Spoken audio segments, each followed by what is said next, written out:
A lot of people don't know the motive and why he killed Odin Lloyd. That is still remain to be a mystery. But on one early morning, I believe it was like 2 something in the morning, almost 3 in the morning, he pulls up on Odin. And the thing about this murder in particular is that Odin knew something bad was going to happen. And I say that because he messaged his sister when he got in the car with Aaron Hernandez. And it may have been because there was 2 other people in the car. There was a guy named Carlos Ortiz, and then there was a guy named Ernest Wallace. Both of them have criminal records, but some of it is minor crimes, misdemeanors, but still they're criminals. And maybe it was like him initially seeing them in the car and being like, what is going on? He starts texting his sister and saying like, do you know who I'm with in the car? I'm with NFL, just so you know. Basically as like a warning of like, I'm letting you know who I'm with just in case. As a sibling, I already know, like, I would have already known like something's wrong. And she said that too. Like, I felt like something was wrong. So he takes Odin Lloyd to like a, I don't even know, it looks like a landfill, like just dirt. There's just piles of dirt everywhere. He gets out of the car and he shoots him. I want to say 5 or 6 times, once in the back of the head. And he basically leaves all the evidence. He smokes a J right before he kills him, and he leaves that with his DNA on it. There's gun case shells everywhere, the tire tracks from the car, there's his footprints from his shoes. Like, he leaves all the evidence behind. So I mean, it just wasn't smart. That's how you can tell it was very impulsive, and just like he was angry about something. And I can't imagine what he would be so angry about, knowing that, Odin doesn't even play professional football. So it's not like they see each other a lot. But I mean, I feel as though he saw something that he wasn't supposed to see. And that's probably something that happened. Because what would make him that angry? I mean, as we can see from the evidence of his anger and his rage, you can tell that he gets mad easily. It don't really take much. But this was something that he really did. He did it, he thought about it, and he took 2 guys with him. For what reason, I don't know, because he did the killing. They didn't participate in it. They were only there. So I don't understand why he called them. Maybe he was planning on blaming it on them or whatever, and saying that they did it. No, it just doesn't make any sense. This is also something that I found was interesting from the documentary, is that after he shot Alexander Bradley in the eye, he started putting security cameras up in his house, inside his house and outside his house. So he was really scared. He was scared that Alexander Bradley was going to retaliate against him. I mean, this is somebody that sells drugs, owns guns, like, and all that. So he's living that life all the time. Aaron's just pretending at this point. He's just going to football, doing the NFL thing, and then want to be a gangster at the wee hours of the morning, which is weird. Aaron Hernandez is someone that literally has committed murders. He failed drug tests for the NFL, and I think that's why he was drafted in the 4th round, because he failed the drug test initially, and he failed drug tests while he was playing in the NFL. So there was a lot of things that the NFL did to excuse a lot of his behavior, whether they knew in depth about it or not. But he definitely felt threatened after his shooting of Alexander Bradley. And Alexander Bradley didn't initially go to the police. He waited a little while and thought about it. He told the police, like, no, like, I don't know who did it. Like, it was random. You know what I'm saying? He didn't initially press charges. on him, and then he changed his mind and testified against him in court. And I think he changed his mind because of all the strikes that was against him anyway. So it's like, what do I got to lose? I done been to jail like 20 million times at this point. So, like, if there's something I could do to help myself, I'm going to. So, actually, he said that I didn't press charges because I planned on getting revenge on him. I knew who did it, and I wanted to take matters in my own hands and do it myself. And that's why he didn't initially press charges on him. Aaron Hernandez knew that he was going to smoke him, and so he put up a bunch of security cameras and remained paranoid every time he went out. And then, well after that, he killed Odin Lloyd for. I mean, I can't assume it's no reason, but I can assume it's no reason because I mean he's just insane. So in the midst of all of this, and then he kills Odin Lloyd. He thinks that he's going to get caught. Like he's feeling like he's going to get caught. So he starts talking to the owner of the Patriots, and he starts saying, "Hey, like I'm in some trouble, and I just want to transfer to a different team." And they tell him basically no because he's that good. And they tell him no. They tell him that they're going to help him get an apartment. So they set up an apartment for him. I never knew that the NFL did that or teams would do that, but I guess they have, people that they hire that help players if they're in tough situations and stuff. So, you know how that is. So they helped him get an apartment. He was staying at the apartment most of the time, like hiding out because he was afraid that Alexander Bradley was going to do something to him. And basically, they start investigating the murder of Odin Lloyd.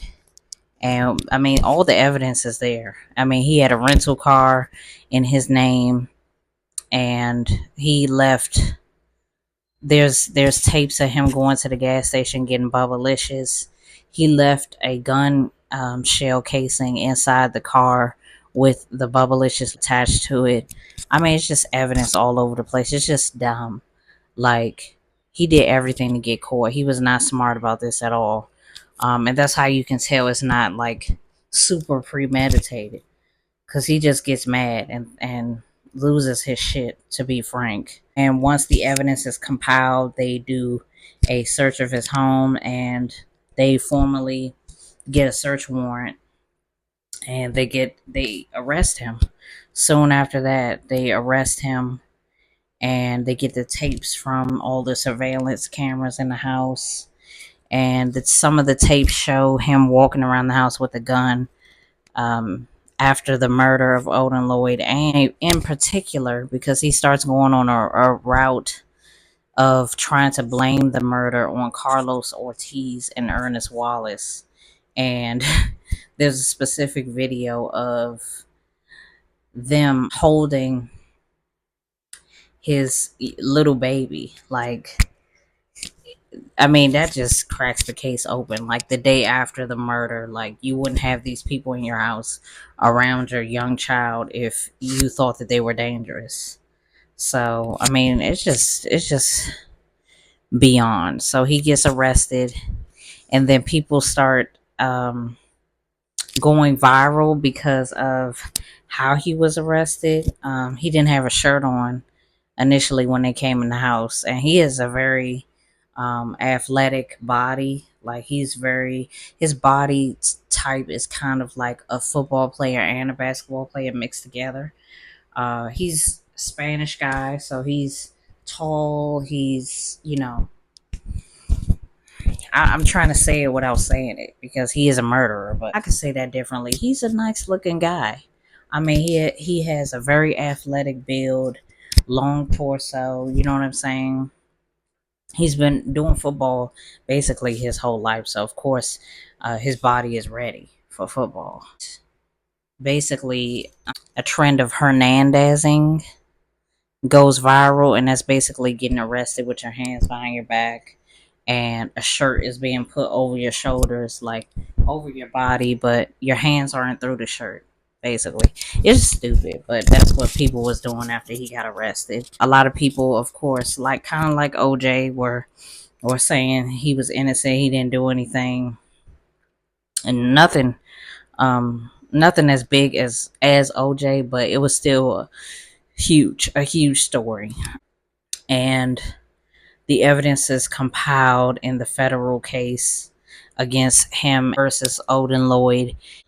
He pleads not guilty, but he is eventually convicted of the murder and sentenced to life in prison. He even has tattoos like that reveal things of the murder. He has like a gun and with 5 bullets and one spent, I think. It's just too much. Like he just is too much for me. He was acquitted of the second murders, and it started to get revealed that he was in fact either gay or bisexual, and he has been since he was molested when he was a young boy. Guys in the documentary said that he literally was like his boyfriend when they were younger. He was the quarterback on the football team in high school, and he was a tight end, and they had a sexual relationship throughout school, basically, and that he was hiding his sexuality from everyone.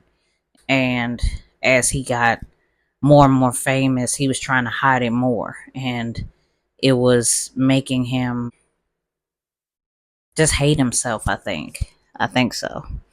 I think it was just making him hate himself, and he comes from a very manly, masculine upbringing, so he couldn't. There's nobody he could talk to about that. So he just got older and had these feelings that he couldn't explain, and that just made things harder for him and made it harder for him to understand himself. And it is a unique perspective in this documentary that I really enjoy is that there's a football player that was in the NFL. He talks about being gay and hiding it with his weight and how it made him feel, and how, I guess, just how sad and depressed it made him feel because he had to hide it throughout his whole career. And when he just decided to come out, he felt better. And I mean, it just gives perspective of how Aaron might have been feeling during that time.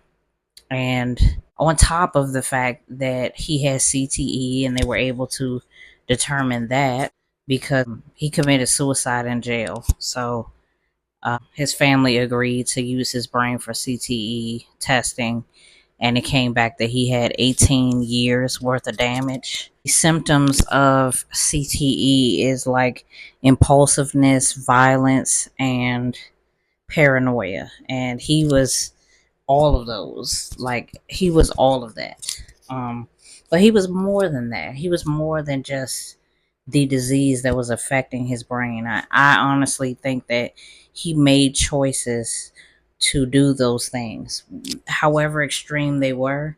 I think that CTE played a role in it, but I ultimately think that he did what he wanted to do. At the end of the day, he made those choices. He murdered those people, and he wanted to live a life that he just wasn't about at the end of the day. Like, you have an opportunity that a lot of young men don't get a chance to get to the NFL, want to get to the NFL. And I can't imagine the amount of pain that he was in. I mean, internally, but also like physically. Because if you watch some of those tapes of him playing, I mean, or any football player playing at this point, it's very dangerous. It's a very dangerous sport. And I never thought about it as extremely dangerous, but it is. I mean, it's just men crashing into each other, and it's just insane. Like, it's literally putting your body through so much. And then they also talk about in the documentary how a few of the players that were in the NFL committed suicide from CTE. And it's just crazy. I mean, it just shows like how, doing something that you love can have a strong effect on your body. Before he committed suicide in 2017, there was a reporter named Michelle McGee, and she actually came out with a conspiracy that maybe Odin Lloyd saw Aaron Hernandez having sex with a man and said he was going to tell, or he just saw it, and maybe that was the reason for the murder or whatever. And then she actually basically outs Aaron Hernandez because they don't put that in trial that he's gay or homosexual. They don't put that in trial because it's like defamation of character. It's like like you can't say someone is gay that hasn't said it themselves. So basically they agreed to not keep that in court or not put that in court or say that that has something to do with his murdering. But she basically made a joke on the air of a radio show and was talking about him being a tight end, like basically saying that he was gay, and nobody had talked about that before. So, I mean, it's not a coincidence that soon after that he committed suicide. And a lot of people said that after his death, they said that of course he was smoking K2 and stuff in jail to cope. But they said that after his death, there was something called abatement because he was sentenced to prison in Massachusetts. And there's something called abatement in Massachusetts where if you die before your appeal goes through, your conviction is thrown out. So if for instance his case was thrown out, then he wouldn't lose any money from his contract with the Patriots. So basically, a lot of people in that jail would talk to each other about it, and they would do it so that their family would be straight if anything happened to them. So a lot of people were saying that that's why he did it. And he even wrote in a suicide note because he wrote, I think he wrote 2 or 3 suicide notes. He wrote one to his wife, one to his daughter, and I forgot who the other one was to.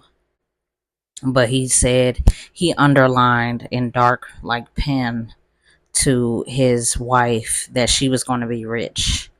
So a lot of people thought that that would imply that he meant that he was going to kill himself, and you know, and that the abatement would save him. But Odin Lloyd's mom Supreme Court to challenge the law of abatement, and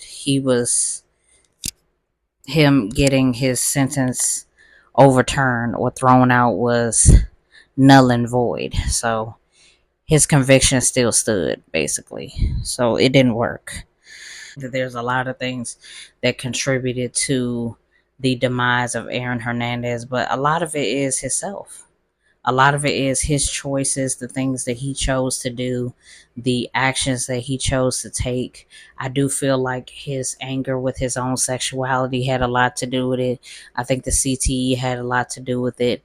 But especially in the later years, I think he just wanted to be heard. You know, it's sad.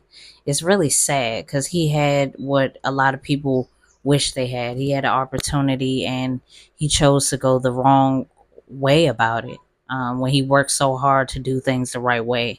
So it's really sad, but that's that's the route that you take when you really have the wrong people around you in your circle and you're looking for a family, and you end up finding people that are jealous of you and will enable you to do the things that they do. I'm going to wrap this up. This brings me to the end of the video. Make sure you guys meet me in the comments and comment below any Netflix documentaries you want me to discuss moving forward. It's your girl Ombre Alert. Thank you for watching. Bye.